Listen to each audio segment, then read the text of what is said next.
আমি লাস্ট ভিডিওতে বলেছিলাম যে আমাদের ইউনিভার্স নিজেকে অনন্ত রূপে, অনন্ত ফর্মে, ইনফিনাইট ফর্মে এক্সপিরিয়েন্স করছে, রাইট?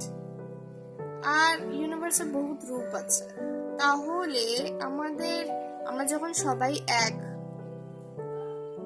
তাহলে আমাদের চেহারাও তো একই হতে পারতো, দেখতেও তো আমরা একই হতে পারতাম, আমাদের পার্সপেক্টিভও তো একই হতে পারতো, আমাদের ভাবনা চিন্তাও তো একই হতে পারতো, আমাদের চয়েসও তো একই হতে পারতো, এবং আমাদের লাইফস্টাইলও সবারই একই হতে পারতো। আমরা আলাদা আলাদা কেন? That's the planning of universe.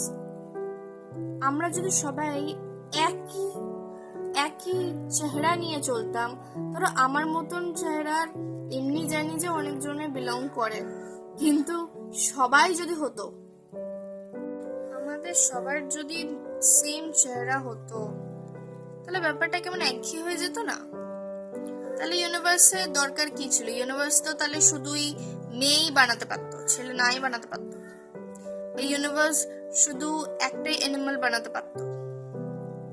Universe different different animals বানিয়েছে, কারণ নিজেকে এক্সপ্যান্ড করছে, নিজেকে এতটাই ভাবে ইউনিভার্স নিজেকে দেখতে চেয়েছে এন্ডলেস ফর্মে, যেটা আমাদের এই ছোট মাইন্ড কোনোদিন ভাবতে পারবে না।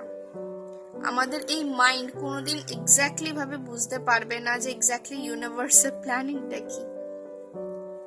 আর সত্যি বলতে, যদি আমাদের সবার একই ফেস হতো, কেমন অদ্ভুত হয়ে যেত না? তোমরা কি ভাবো এই ব্যাপারে? প্লিজ আমাকে কমেন্টে জানাও। So welcome to 5D you guys.